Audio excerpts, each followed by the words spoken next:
Hello, कैसे हैं आप सभी लोग? आई होप आप सभी लोग अच्छे होंगे। आज मैं आपको एक ऐसी कहानी सुनाने जा रही हूँ जिस कहानी से हमें ये पता चलता है कि भगवान जो हैं हमारी जो मदद करते हैं वो कभी डायरेक्ट नहीं करते, वो किसी जरिया के थ्रू हमारी मदद करते हैं। और आज मैं इस कहानी से ये साबित भी करूँगी। एंड आई होप आपको मेरी कहानी अच्छी लगेगी। अगर अच्छी लगे तो प्लीज़ मुझे बताइएगा ज़रूर, ताकि मेरा थोड़ा सा कॉन्फिडेंस बढ़े और मैं आप लोगों के लिए ऐसी अच्छी अच्छी मोटिवेशनल स्टोरीज़ लाती रहूँ। एक व्यक्ति था, बहुत अमीर था, बिजनेसमैन था, बॉम्बे में रहता था, एक बहुत ऊंची इमारत में।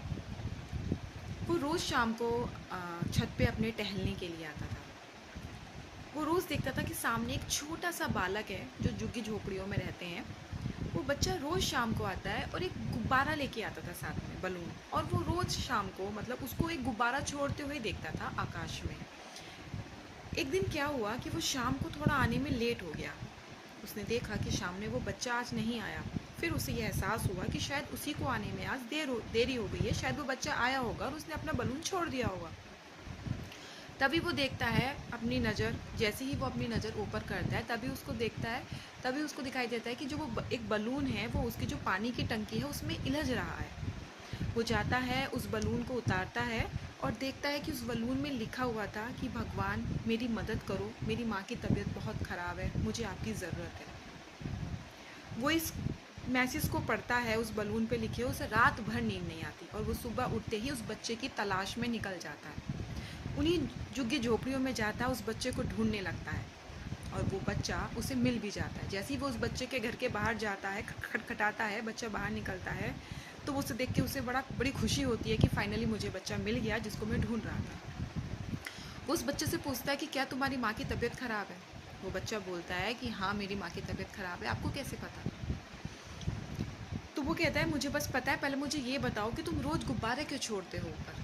तो वो बच्चा अपनी कहानी बताता है कि मैं एक होटल में काम करता हूँ और मैं एक बारी शाम को आ रहा था तो मैंने सामने एक बहुत ही गरीब भिखारी को देखा जो 3-4 दिन से उसने खाना नहीं खाया हुआ था, बहुत भूखा था।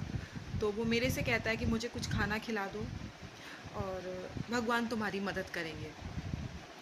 तो वो बच्चा, उसको ये एहसास हुआ कि अगर मैंने इसे खाना नहीं खिलाया तो ये मर जाएगा। तो जो उसको थोड़ी सी पैसे मिलते थे, उसने उस पैसे का अपने उस बुजुर्ग आदमी को, जो वो थे, उनको खाना खिलाया। और फिर वो कहते हैं कि भगवान तेरी मदद करे। तो वो बच्चा कहता है कि भगवान कैसे मदद करते हैं? तो वो जो बुजुर्ग आदमी थे वो कहते हैं कि भगवान, जिस तरह से भगवान ने तुम्हें मेरी मदद करने के लिए भेजा, वैसे ही भगवान मदद करते हैं। ये सुनकर उसे बहुत अच्छा लगा। उस बच्चे को तो भगवान की ज़रूरत थी, क्योंकि उसकी माँ की तबीयत बहुत ख़राब थी। तो वो बोलता है कि मैंने सोचा कि मैं भी भगवान से मदद के लिए बोलता हूँ, लेकिन मैं कैसे बोलूँ? भगवान तक मेरी बात कैसे पहुँचेगी? क्योंकि भगवान तो ऊपर रहते हैं और मैं यहाँ नीचे रहता हूँ। वो बोलता है तभी मैंने एक बच्चे को देखा जो एक गुब्बारा छोड़ रहा था और वो गुब्बारा सीधे ऊपर जा रहा था। तो मुझे लगा कि शायद ये एक मेरा माध्यम बन सकता है भगवान तक मेरी बात को पहुंचाने का। बोलता है तब से मैंने रोज़ उस पर अपनी बात लिखकर रोज़ शाम को छोड़ दिया, मतलब छोड़ना शुरू कर दिया गुब्बारा, कि कभी ना कभी, किसी ना किसी दिन तो ये बलून भगवान तक ज़रूर पहुंचेगा और मेरी मदद के लिए भगवान नीचे आएंगे। तो वो कहता है अब आप बताइए, मैंने तो बता दिया, अब आप बताइए आपको कैसे पता चला कि मेरी माँ की तबीयत खराब है? तब वो आदमी बोलता है क्योंकि मुझे भगवान ने ही भेजा है तुम्हारी मदद के लिए। अब आप सोचिए, उस बच्चे ने अपने से छोटे उस गरीब की मदद की, जबकि वो भी बहुत गरीब था, लेकिन उसने अपने से नीचे की मदद की।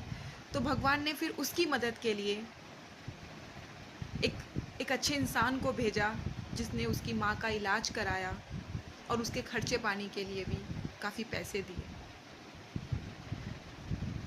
तो इस कहानी का जो मेन शीर्षक है वो यही है कि हम जितना भलाई का काम कर सकते हैं हमें करना चाहिए। जितना हम अपने से छोटे लोगों की मदद कर सकते हैं, उतना ही भगवान हमारी मदद के लिए किसी न किसी माध्यम से किसी न किसी को भेजेगा, और वो भेजते भी हैं।